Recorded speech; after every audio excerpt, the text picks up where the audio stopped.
तो हेलो बच्चों, अब हम क्लास 9th के चैप्टर नंबर 4 के एक्सरसाइज 4.3 को डिस्कस करेंगे।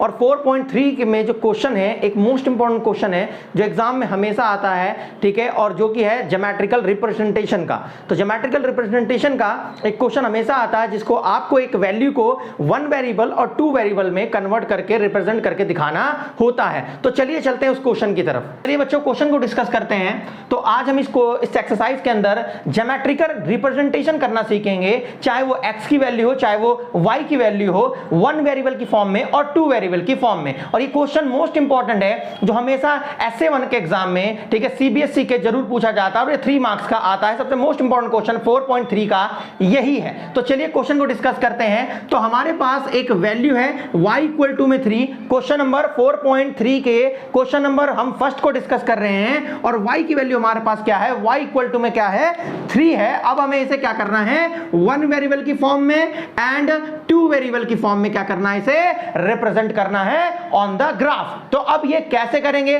तो चलिए चलते हैं। जब बात करेंगे हम सबसे पहले, ठीक है, 1 वेरिएबल की फॉर्म में, कि क्वेश्चन को 1 वेरिएबल की फॉर्म में कैसे रिप्रेजेंट करेंगे, जो कि हमारे पास है y = में 3। तो आप सभी जानते हैं कि जो y एक्सेस होता है वो हमेशा वर्टिकली होता है, ठीक है, परपेंडिकुलर ही होता है। तो हम एक स्ट्रेट लाइन ड्रॉ करेंगे जो कि वर्टिकली होगी। आगे ग्राफ पे आपने देखा ही होगा, कार्टेशियन सिस्टम में पढ़ा होगा। और देन उसके बाद एक परपेंडिकुलर, एक वर्टिकल लाइन ड्रॉ कर और यहां पर हम 0 लेंगे। और देन उसके बाद सबसे वैल्यू हमारी क्या है भाई, y = में 3। इट मींस हमें ऊपर भी 3 तक वैल्यू लेनी है और नीचे भी क्या करनी है, 3 तक वैल्यूज लेनी है, ठीक है। तो हमने यहाँ पे 1 2 3, और तो आपको पता है कि डाउनवर्ड जो वैल्यू होती है वो माइनस में होती है, तो माइनस माइनस माइनस, और अपवर्ड जो वैल्यू होती है वो क्या होती है, प्लस में होती है कार्टेशियन सिस्टम में। तो 1 2 3। देन उसके बाद यहां पर हमारे पास जो वैल्यू है y की वो है प्लस का 3। तो हम यहां पे क्या करेंगे, प्लस के 3 पे क्या करेंगे, सर्कल ड्रॉ करेंगे और एरो लगाकर यहां पे दिखा देंगे y = में 3। और यही है हमारा 1 वेरिएबल रिप्रेजेंटेशन। मतलब जो वेरिएबल है, जो हमारी y की वैल्यू है, ठीक है, वो हम क्या किस में रिप्रेजेंट कर रहे हैं, 1 वेरिएबल की फॉर्म में। तो 1 वेरिएबल की फॉर्म में हमेशा क्वेश्चन ऐसे ही रिप्रेजेंट होगा और ये काफी इजी है। अब चलते हैं क्वेश्चन की तरफ, ठीक है, सेकंड पार्ट में इन द 2 वेरिएबल, कि अब इसी क्वेश्चन को y = में 3 को हम रिप्रेजेंट करेंगे, ठीक है, किसकी फॉर्म में, इन 2 वेरिएबल की फॉर्म में। तो वो बच्चों कैसे करेंगे,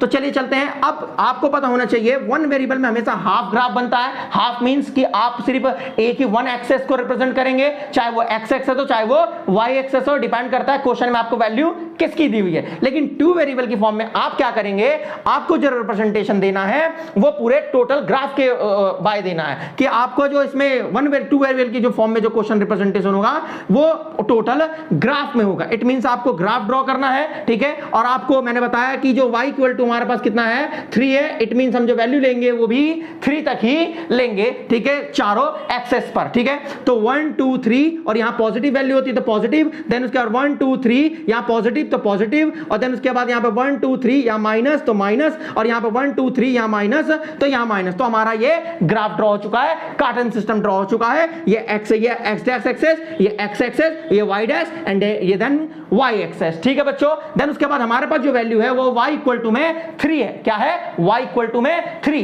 तो आपको y = में 3 जो है वो प्लस का है। देन उसके बाद आप यहां पर y = में 3 प्लस के पे आएंगे, ठीक है। जो y एक्सेस की वैल्यू पॉजिटिव है वो ऊपर होती है। देन यहां पर आके आप सर्कल ड्रॉ करेंगे और आप एक लाइन को पर बिल्कुल x एक्सेस जो पैरेलल होनी चाहिए, एक लाइन को ड्रॉ करेंगे।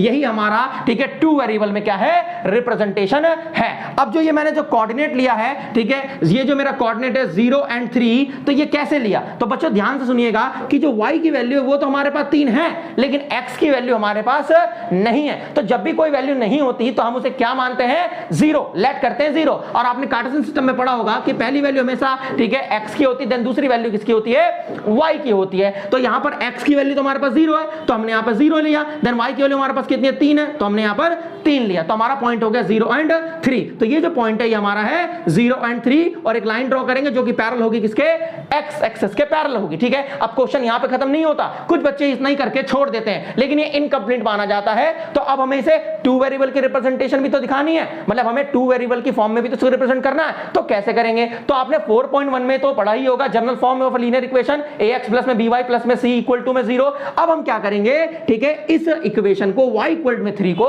हम रिप्रेजेंट करेंगे ax प्लस में by प्लस में c, ठीक है, जो कि जनरल फॉर्म इक्वेशन की। तो उसमें कन्वर्ट करने के लिए हमने पहले यहां पर y इक्वल टू में 3 हमारे पास वैल्यू है, हमारे पास जनरल फॉर्म है ax प्लस में by प्लस में c इक्वल टू में 0।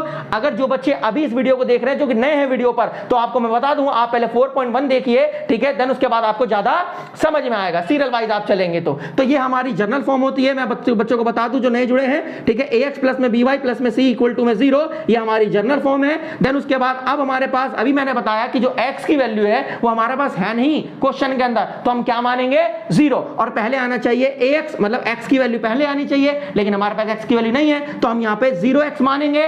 देन उसके बाद by मतलब y की वैल्यू आनी चाहिए, y की वैल्यू हमारे पास ओनली y है तो प्लस में हमने y लगा दिया। देन उसके बाद c मतलब कोई कांस्टेंट एनी वैल्यू, तो वहां पे हमारे पास क्या है, जो 3 है वो हमारा RHS साइड पे राइट हैंड साइड पर है, तो हम उसको इधर लाएंगे, ठीक है। तो ये प्लस का इधर जाकर क्या हो गया, माइनस का इक्वल टू में 0। अब हमारे पास जनरल फॉर्म आ चुकी है कि भाई पहले x की वैल्यू थी, देन y की वैल्यू है, प्लस में हमारे पास क्या है उसके बाद, देन उसके बाद c है, और इक्वल टू में क्या होना चाहिए 0। अब यहाँ पे आप देख सकते हैं x के साथ a है और यहाँ पे x के साथ 0 है, तो a की वैल्यू 0, यहाँ पे हमारे पास, ठीक है, b के साथ y है और यहाँ पे y के साथ कुछ नहीं है तो क्या मानेंगे 1। देन उसके बाद b की वैल्यू कितनी हो गई 1, और यहाँ पर c हमारे पास है माइनस का 3। ये जो होगी, ये जो वैल्यूज होंगी हमारे पास, ये कंपैरिजन करके फाइंड आउट होंगी।